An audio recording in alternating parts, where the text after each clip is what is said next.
I'm John Buchanan. Now, I'm very aware of the fact that logic means different things to different people.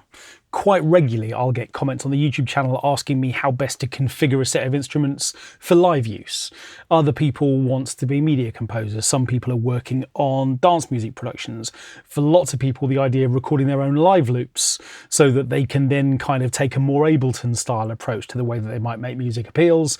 And I'm also very aware of the fact, often neglected on this channel, that there are lots of people who use Logic for sound design, that they effectively want to use Logic as the kind of place where they build sound effects, or they build textures maybe to go into films, or just because they like making music that's heavily reliant on those sorts of drones and moving textures. And it's with you guys in mind that this video and this episode exist. You're welcome. I'm sorry it's been so long. Come back. Everything's going to be okay. So what we're going to do is we're going to make a kind of low drone. Now, there are a million places we could start, and it's also absolutely the case that you could open up Alchemy and go looking for a sound collection called drones and find a preset. But I'm much more interested always in seeing where we can take sound design on using sounds that maybe were never intended to be parts of the kinds of sounds that I'm going to try and build within this episode. And that's a lot of twisty wrists and hands from me, building a kind of drone with my hands. I think we should probably do it in Logic. So what I'm actually going to start by doing is opening Sculpture. The only thing I've done in preparation for this so far is to load up a brand new instance of Sculpture, which is going to give us this kind of strangely steely, weird default noise that it provides. I'm just going to check that my keyboard's playing at a sort of fairly decent sort of register.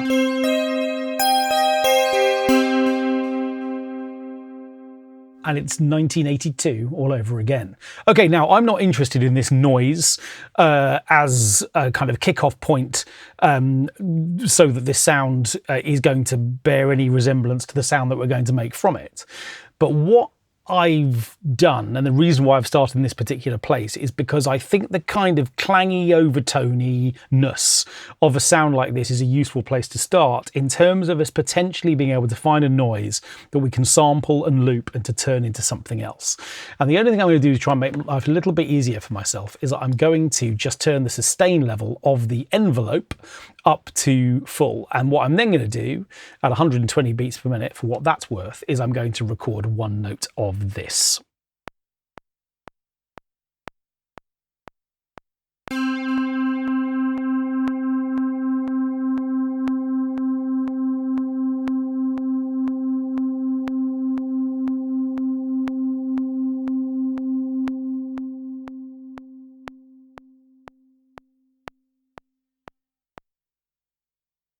Feels like that went okay. What I'm going to do, which might always, this always feels a bit weird, is to quantize it. I want that note to start exactly on the downbeat, and that's the reason why I'm quantizing it. Obviously, that's not going to have any implications for anything else that happens because there is only one note. We can now close down Sculpture. Sculpture, thank you. What I'm then going to do is to take this region, and I'm going to drag it down and to the left where I can immediately just then sample it. So instantly the sound will be scanned, it will be sampled, I don't want to hear it ever again, and now we have a version of this sound within the sampler. Now, there are a couple of things that we're going to look at within the sampler through this video, and one thing I'm going to do straight away is to turn on the zoom so that the selected area is constantly filling up the whole of this little sort of sample edit space. So by default, the original sound should play back on C3. Is this C3? That's C4.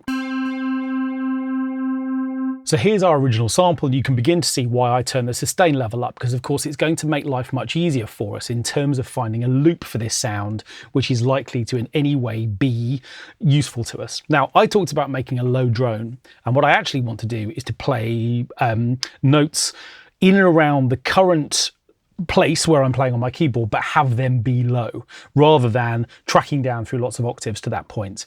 So one way that I'm going to do that, and I'm not particularly necessarily interested in producing a sound which is obviously kind of consistently pitched across the various instruments that are going to go into this particular place. So I'm less worried about the concept of C and what that might mean.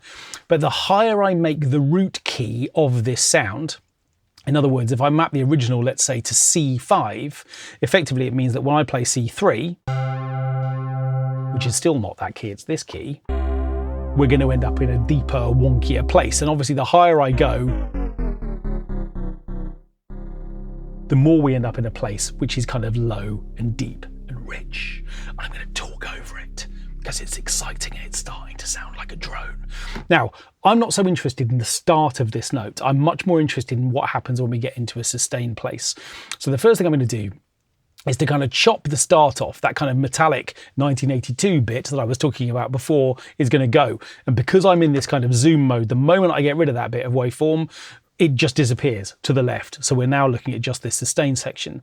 And what I'm also going to do is I'm going to try and make sure that I'm chopping in on an area which is relatively even from a kind of looping perspective. Now, I'm obviously just doing that with my eyes at the moment, but you can see that there's a kind of continuity to the volume of the sound, and hopefully that's going to help us find a relatively smooth loop. Now, speaking of loops, in order to loop this sound, what I'm going to do is to close down this collection showing me where the sample starts and how long it lasts.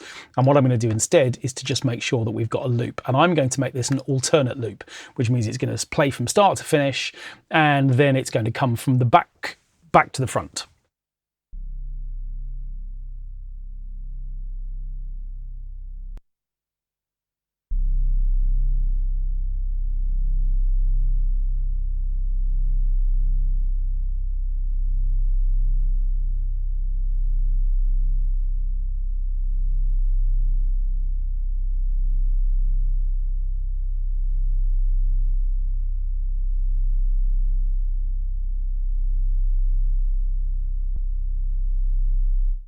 We waited a long time to hear that pop. I'm sorry, I should have made the loop a little bit shorter. Let's do that now so we're not having to wait quite so long. So of course, whenever we end up in a situation where we're looping, it's not uncommon that there will be pops and clicks and all that kind of stuff, because of course what we're doing is we are just cycling around a piece of audio and we're waiting to see what happens and to see whether or not that bit of audio nicely meets up with the beginning or whether it doesn't. And of course most of the time it's not going to. So what I might choose to do again would be to close this box down and put a crossfade. Sorry, not close this box down. I'm going to hover over here and click on the end of the loop just by literally clicking this little tab here, and I might choose to put in a crossfade. And what that's going to do is it's going to fade off the end back into the beginning. And what I might do again, just to line up a bit more of this waveform, just so it feels a little bit more likely that we're going to end up with a kind of evenness, is to just slightly adjust that start point too.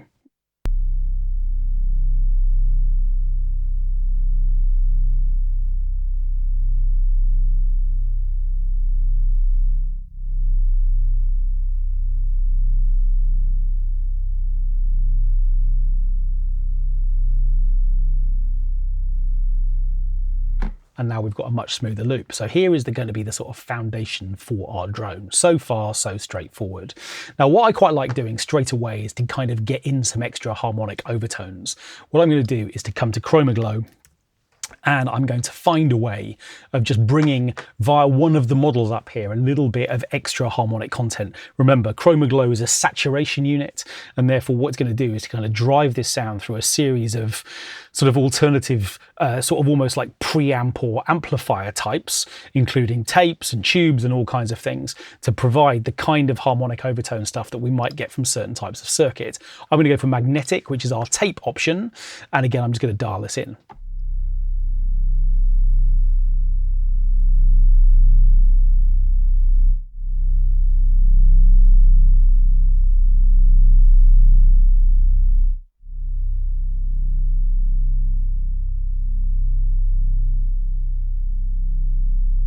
And the little undulations of this sound are now starting to come to the fore a little bit more. I've gone for the kind of colourful style, which is giving us a different type of overtone. I like that. That's a nice starting point. Okay, what I also always really like in drones is things that move and do interesting things. This is our sub-drone layer. So that is what we will call it. And at the moment, it doesn't even have a note. Can you believe it? What we're going to do next is to come over here, and what I'm interested in doing is to find something potentially a little bit kind of white noisy. I'm going to write the word brush in here because I'm wondering if this might end up coming from, I don't know, either a kind of brushed sort of set of drums, or what are these?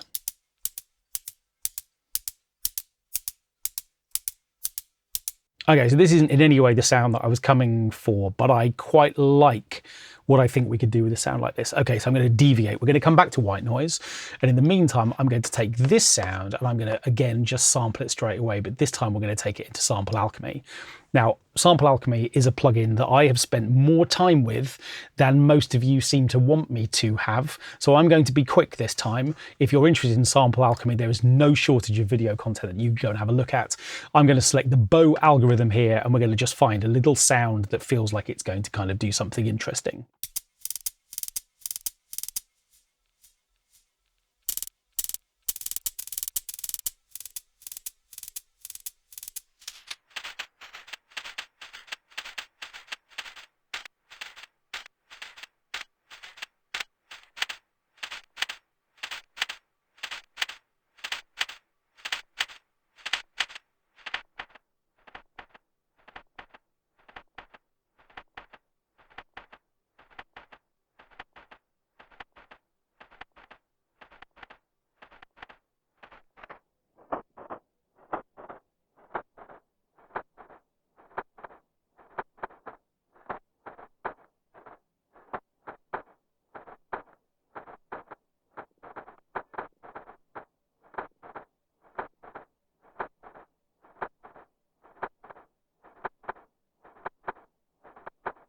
Okay, I'm going to go with this. What you can see is that I'm playing around with the bow rate, which is changing how fast the sort of scrubbing over this particular section of audio file is happening. I've also taken the tuning course down, so we're down 3 octaves on the original sound, and I've also engaged the filter. Might actually go for a slightly stronger version of that. So I'm going to go for the yeah, I'm going to go for the 24 dB per octave one. Let's just see what that sounds like. Again, remember, the higher the number, the more attenuation is applied to high frequency content. So this is going to be murkier.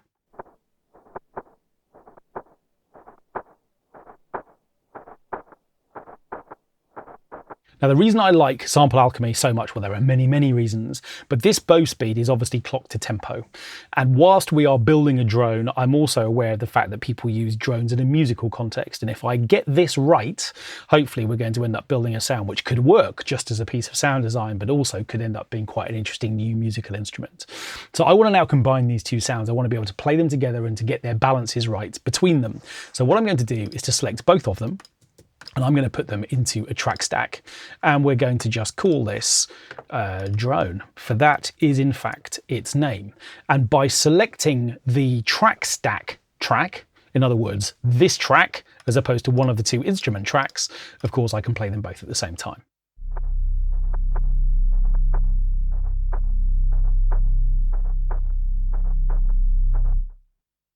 And what I'm going to do is just back down the volume off the brushed taps. And what I'm also going to do at this stage is I'm going to put this sound through quite a long, extreme bit of Space Designer.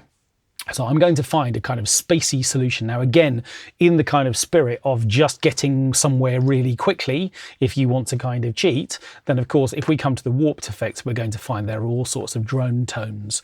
Are we going to go there? No. No, we're not, because that's just too easy. But what we might do is to go to a kind of moving space kind of a place, whatever that means. And I'm going to see if I can find something that feels like it might be fitting into the kind of sounds we're talking about. For example, what is space roving when it's at home?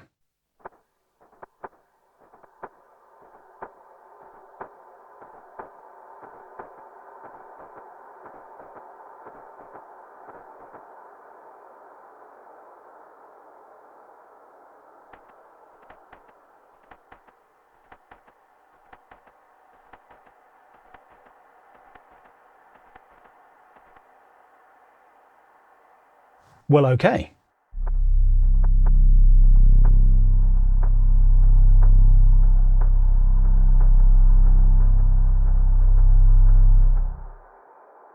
Now, one thing I like so much about this kind of sound design is that one idea, one choice, one discovery might lead to something else. And again, in the spirit of something that feels like it's kind of locked to tempo or that it's moving in some interesting way, what I'm going to do after the Space Designer treatment for this kind of more tappy, white, noisy sound, I knew I was going for white noise and suddenly I've got it via Space Designer rather than the original sound, is that I'm going to add the AutoFilter.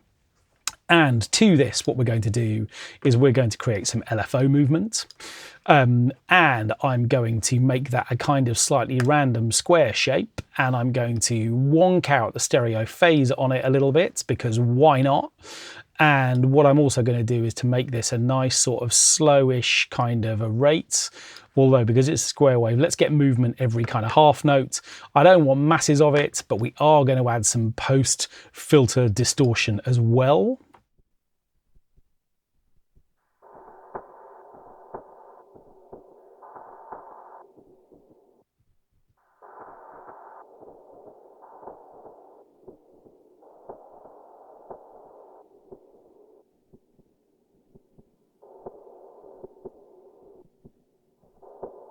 And with the other layer,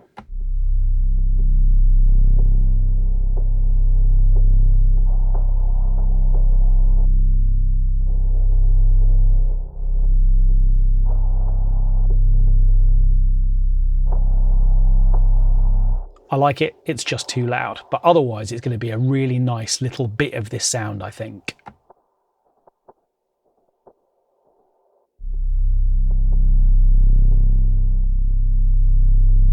Okay, the next thing I'm going to do is to put a compressor on the main track stack, just so we're getting a bit of extra squeeze and sort of level into this. I'm going to go for the kind of, I'm not supposed to call it the 1176, oops, too late, model here.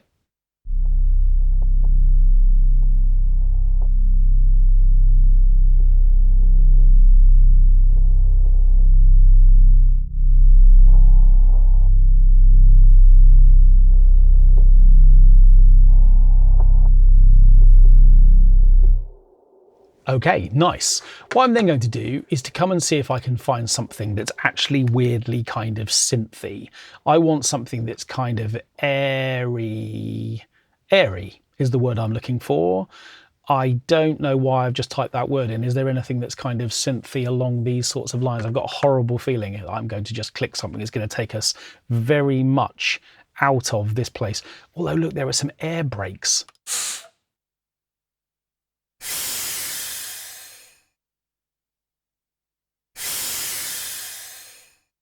It sort of feels rude not to, doesn't it? From a white noise perspective, this is kind of going to give us a little bit of that thing that I was going to go looking for. And we know what we're doing now. I'm going to take the root key up a long, long way. And because it's white noise, we're not worrying about tuning anyway. I'm going to make sure the zoom is on. Look how quickly we become experts at this. And then what I'm looking for again is a kind of sustained piece of this audio waveform, a bit like that, I guess, probably. And then what we're going to do is close that down. We're going to select our, I want a loop, please. We're going to select a loop value. Oh, that's interesting. For some reason at the moment, I'm not really allowed a loop. Why am I not? Oh, I'm not in classic mode. Classic me. Classic mode. What I need is a bit of classic mode, thanks very much, and then I get the opportunity for my loop. And again, what we're going to do straight away, oh interesting, it wants to loop around just that section. Let's make that a little bit longer. And again, we know that from a crossfade perspective, we're going to be in good shape if we set up some crossfade length.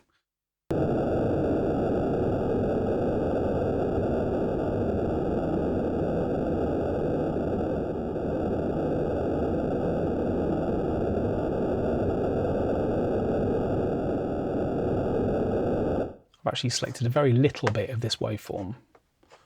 Let's go for a bit longer.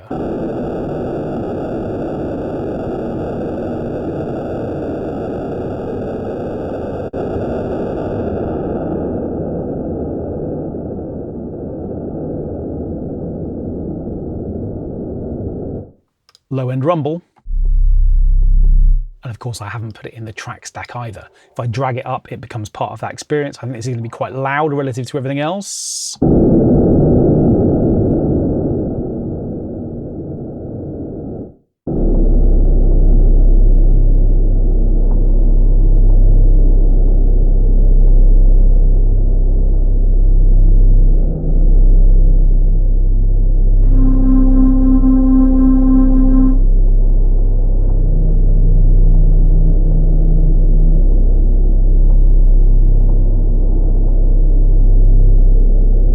Okay, I'm really liking that a lot, but it is very loud.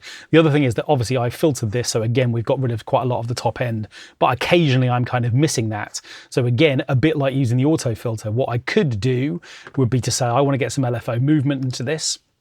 I'm going to set this up to clock over, I don't know, maybe a kind of slightly random period of time, but something that is locked to tempo, so maybe 3/2. Again, I can choose a waveform. I might go for random smooth. And then what I'm going to do is to use the mod matrix to say that I'd like LFO1, please, to affect the cutoff frequency, so that within the filter we get filter cutoff movement of that parameter, and this dial controls how much of that we get. So the more I turn that up, you can see more of the orange surround around the cutoff dial showing the potential range of this LFO movement.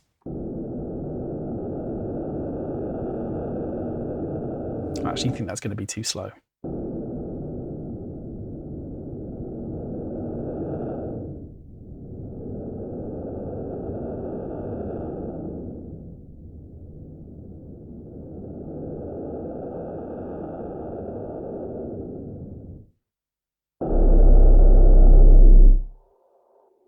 Still too loud.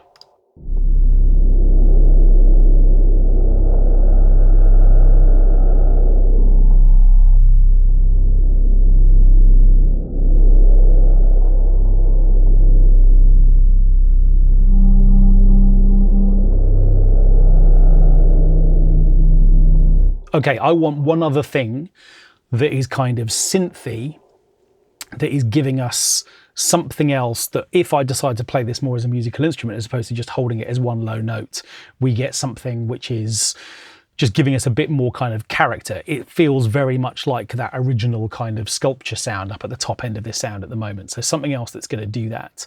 I'm wondering whether or not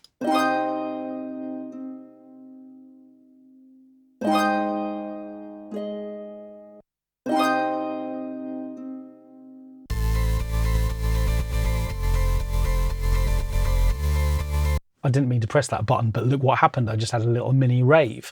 I'm wondering about this fairy tale harp because it's here. So let's do it. I'm going to take this also into the quick sampler. Again, I'm not so interested in the original chord. Again, we want to be in classic mode, but I'm wondering, again, look how sustained this beautiful little section is right here. What I'm going to do again is to do something a bit like that to start with, and then you can see why the zoom controls are so useful. It's just going to give us this bit.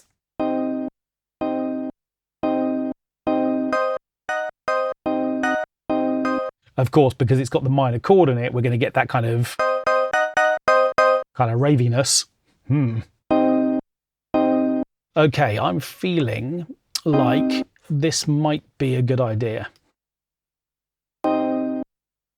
But I've been wrong before. I remember it was a Wednesday. Okay, what we're going to do again in classic mode, once again, we're going to just set up a little alternate loop here.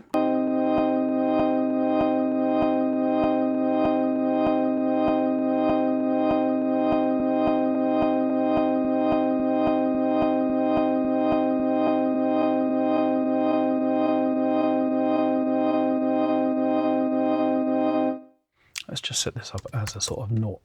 Oh, interesting. Fine, so the loop that I've selected isn't as long as the crossfade value that I want.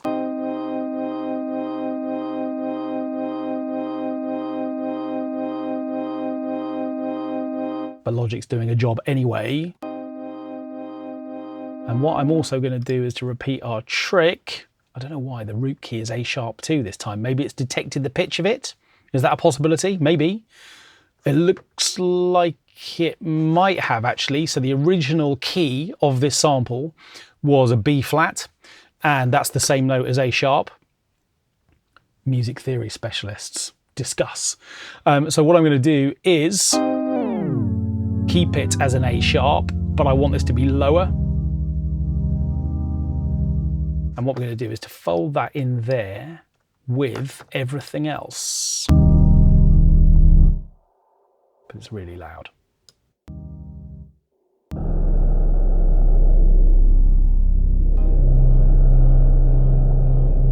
And what I'm also going to do is to add an attack time so that that sound doesn't just immediately speak and it fades in instead.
That's nice. I put some extra space designer on that just to provide us with a kind of an overall reverb. Now, the kind of minor key version of the sample that I've selected means that we're kind of limited in terms of how much we can actually play this without it becoming nuts. And the reason for that is that obviously when I play this particular sound, I play one note, I'm getting a whole minor chord. And I talked about the kind of ravey nature of that. And it's kind of nice, but it means that the moment I do this, we end up with C minor and E flat minor playing at the same time, which is too much. So be careful about the bits that you sample, but it's okay. For now, I think we're in good shape. Now, there's one more thing that I want to do to this, which is going to make it even more kind of musical from a tempo locking perspective. On the main drone track stack layer, what I'm going to do is I am going to set up a new auxiliary bus and I'm going to turn up its send, and to this what I'm going to do is to add Step FX, which is sitting here in my most recent collection of effects, but you'll find it in the multi-effects section if you want it. Now, what Step FX allows us to do is to basically synchronize to tempo a number of separate kind of series of movements. You can see the kind of the individual blocks of these, which are here. I'm just going to decouple these so that we actually end up with 16 individual steps. We can decide how tall, therefore how much each of these is going to affect the sound. And what we can also do is to then choose the parameters that we want to have affect them. So at the moment, this one is affecting the filter cutoff, the brightness of the sound, but we could just as easily set up a series of running effects for, let's say, the gate mix, literally the volume of each individual step. And what I can do is to create little runs and patterns and sort of chunks and offsets. Now, I've set this up on an auxiliary, which means that all of the original sound is going to happen, and this collection of step effects is going to happen on an auxiliary bus as well. So all of that sound as it was is happening, plus some extraness. And what I'm going to do on that extraness is also turn on the distortion unit, give it a bit of extra exciter, top end, and some extra bottom end as well. We've got some reverb built in. I think all kinds of good things are going to happen. The only thing about the gate mix is that at the moment, what I can see is that the attack time is really quite long here. I want this to be quite punchy. So what I'm going to do is to take this back to something which is going to give us a much more immediate sort of sound. I'm going to make sure that the same thing is also true here for the filter cutoff as well. So this treatment by itself, I think I can do this. I'm going to just solo it.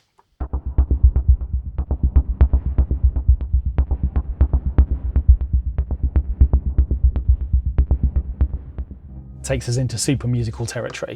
Let's see what the two things sound like together.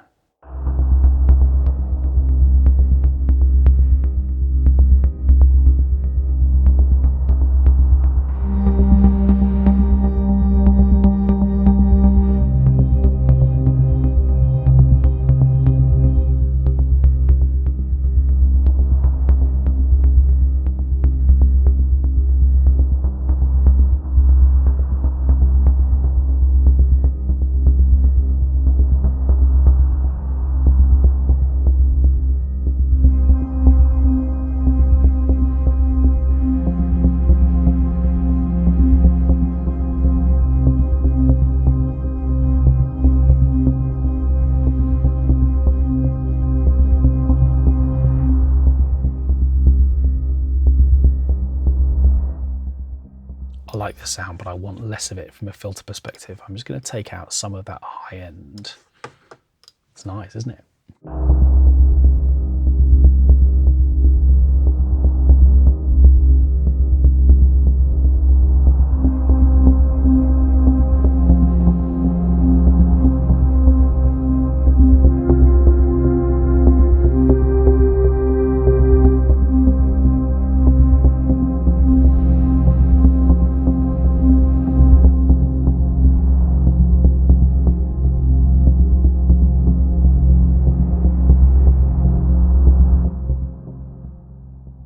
Now imagine that was part of your music track and that your beat loop was sidechaining a compressor that was sitting on that drone. Oh, all the places that you can go when you start building layers like this are really interesting. And yes, I know I've overloaded the output. Well spotted. But you can begin to see that if we take sounds, some of which are, let's be clear, the air brakes from a truck and some other things that are completely out of context, but we think about those in creative terms and we engage our kind of musical brains in terms of tonality, and we think about lots of ways in which we could potentially process those sounds. Suddenly we've got a layer, which could be a layer in its own right, just a thing that just pulses and does a thing, or it could just be the kickoff point for a whole new piece of music. It's the creative stuff that just keeps it all ticking over.